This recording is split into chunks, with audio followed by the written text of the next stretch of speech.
Patrick Jagou, Sentier d'auteur, la Jagou d'émissions littéraires, produite en partenariat avec la Société des auteurs savoyards. Aujourd'hui, j'ai le plaisir d'accueillir Cédric Sapin-Defour. Cédric Sapin-Defour, où êtes-vous né? Êtes-vous savoyard? Ah non, je ne suis pas savoyard. Alors qu'est-ce que c'est être savoyard? Si c'est être né en Savoie, je ne suis pas savoyard. Si c'est y vivre, j'ai la prétention d'être un petit peu savoyard. Si c'est aimer les montagnes de Savoie et y gesticuler avec allégresse, alors là, je revendique mon identité savoyarde. Cédric Sapin-Defour, vous écrivez, à part écrire, que faites-vous dans la vie? J'ai un parcours un petit peu chaotique. J'ai été longtemps sur les bancs de l'université de médecine. J'ai failli être médecin, ouf. J'ai bifurqué ensuite sur l'enseignement, donc je suis prof de gym. Alors j'aime bien ce mot prof de gym. Les professeurs de PS n'aiment pas qu'on dise prof de gym ou prof de sport. Moi je suis un vrai prof de gym à l'ancienne. Mais depuis 2 ans, je fais une petite pause pour écrire, pour la presse, pour les livres, et j'y prends un vrai plaisir. Cédric, dans quelles circonstances avez-vous commencé à écrire? Alors, l'idée, elle est assez simple, en fait. Je crois que je la partage avec de nombreux auteurs. C'est-à-dire que moi, j'aime être en montagne. J'y passe beaucoup de temps. Alors, à grimper, à skier, à faire tout ce que font les montagnards actifs. Et on n'a rien trouvé de mieux qu'écrire, je trouve, pour prolonger le moment de connexion, de contact avec l'élément qui fait sens. Donc, quand je redescends des montagnes, si je veux prolonger ce moment de connexion avec la nature et avec l'activité qui fait sens, je trouve qu'écrire, c'est bien. Et une fois qu'on est un petit peu sec à l'écriture, et pour réalimenter la chaudière créatrice, rien de mieux que de repartir en montagne. Donc finalement, s'installe une forme de balancier vertueux et qui permet d'alimenter, de prolonger et puis de vivre bien.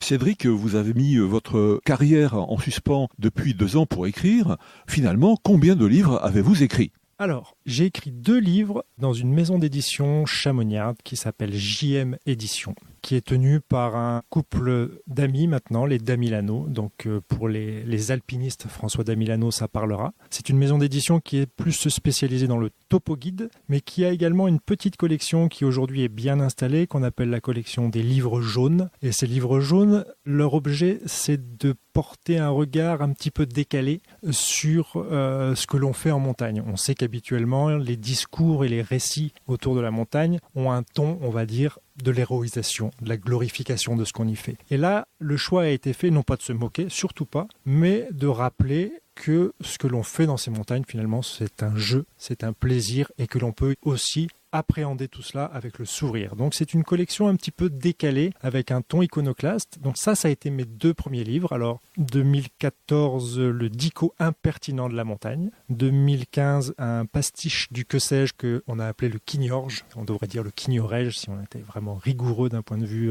linguistique. Et aujourd'hui, donc depuis un mois, est sorti un livre, donc là dans une autre maison d'édition chamonniarde, Guérin-Paulsen, qui s'appelle Gravir les montagnes est une affaire de style où pareil, l'idée c'est d'appréhender l'univers qui est le mien, c'est-à-dire celui de la montagne et des pratiques, avec tendresse, avec le sourire et avec plaisir. C'est le maître mot. Est-ce que vous pouvez nous en dire plus? Alors, pour le dernier, pour Gravir les montagnes est une affaire de style, l'idée, c'était de donner la parole aux alpinistes, grimpeurs, randonneurs, montagnards. Quand je suis en montagne, j'entends régulièrement les mêmes sentences, les mêmes phrases. Alors, qu'est-ce que ça peut être ?